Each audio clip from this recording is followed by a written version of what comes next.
aside from obviously this tool that you've helped create, which is Creative Live, and you guys just particularly in photography and a lot of those areas, you just photo design, just dominate. Yeah, we're killing it in audio right now, and it's been fun to watch. As obviously an advisor and investor with the company, just from the nascent stages to see this thing explode.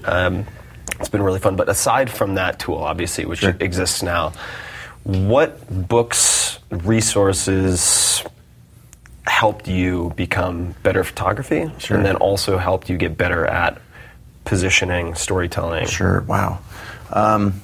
Don't have to be books, but just like tools that people might be able to use. Yeah, tools. A little bit of this is going to be a date myself idea here, but when this is already a date. I know it's a mandate. It's a 2-hour mandate. Mandate not as in a thing that you have to do, but as in two men getting together.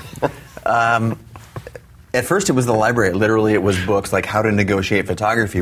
Even the idea of licensing an image so you maintain the intellectual property instead of selling it. So there was some early stuff way back in the 90s. Yeah.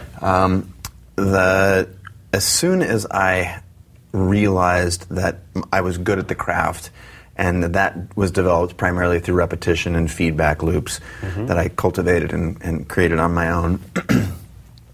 It was learning about sort of the business side of it.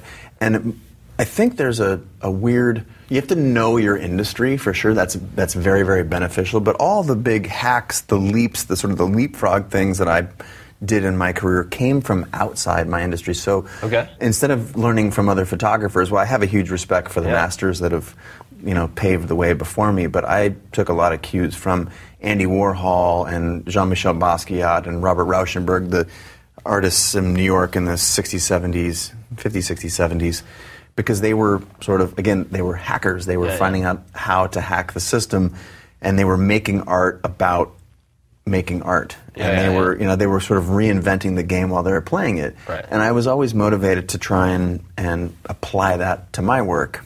And not so literally, instead of taking in the way of taking a picture of a picture, like that would be too literal. The meta thing was fine, but I'm talking about how do you differentiate yourself in the marketplace? Yeah. If I look across and everyone else is doing this, how do you zig when everyone else is zagging? Right. As opposed to trying to get better at zigging. Yeah. Be different, not better. Right. I mean, again, we've already agreed that the work has to be good. You have to be a good writer before you sell 1 million books. That's just fact. Yeah. At least a decent writer. Yeah. And so the same is true in the way that I approached it. And I learned that basically from those artists in the 50s, 60s, 70s in New York. So I've read a lot of artist biographies of people who have actually led amazing lives, done amazing things. And when you find out... What were the names again? Jean-Michel Basquiat, he took sort of graffiti off the street and brought it into the gallery. Robert Rauschenberg, large-scale guy, crazy mixed media. They were just people that were hacking the art scene in that era in New York. And they applied non-traditional techniques to getting noticed, to making art, they were zigging when everyone else is zagging, basically. The way that I zigged when everyone else was zagging in photography was I chronicled my exploits of learning my craft.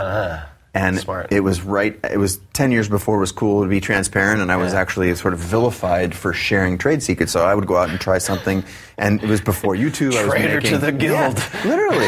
And I was like, well, I sort of saw the future that information was going to be free, and you couldn't keep secrets, and the art industry in general, photography specifically, was very closed. Yeah. So the way I approached it was like, well, here's how I'm going to be different. I'm going to share everything. Yeah. And in doing so, made a couple of haters, but slowly there was a rather large audience that would show up to, not literally to the shoots, but to the behind the scenes. There was no such thing as behind the scenes videos. Like before YouTube, it was Google Video. Yeah. And Yahoo Video, or just these terrible, terrible things. But I had no idea what I was doing. I just knew that if more people were looking at my work, and if I could come across as someone that did good work and had a sort of a passion for life and what it is they're doing, that's a contagious, sort of infectious thing. And that was generally the life that I was living. So I figured, I'll just point a camera at me. Yeah. And ultimately, that was responsible for sort of increased trajectory in my career, because then you're like, have you heard this guy who's sharing all, in a fancy Nike shoots and stupid little local shoots, the full gamut. And in doing so, you've already referenced a couple of videos on my YouTube channel. Yeah.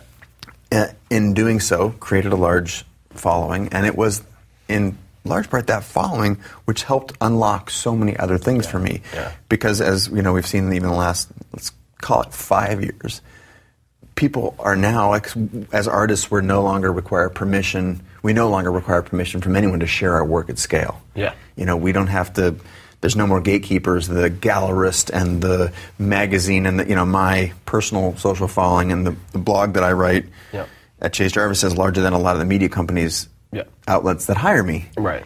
And so when that sort of transformed, that became an added value and a key differentiator. So again, what started off by sharing my experiences ultimately hacked the system, and that hacking the system gave me a lot of opportunity. Now, to go back to your question, like what books, what tools, I was literally just sort of analyzing pop culture. The business books, like 4 Hour Work Week was really inspirational. It was a long time ago, because you're about 110 years old now, right? It was one of your first. Yeah, I've been taking all the 275 pills a day. Keeps my skin very supple. Yes, you look great.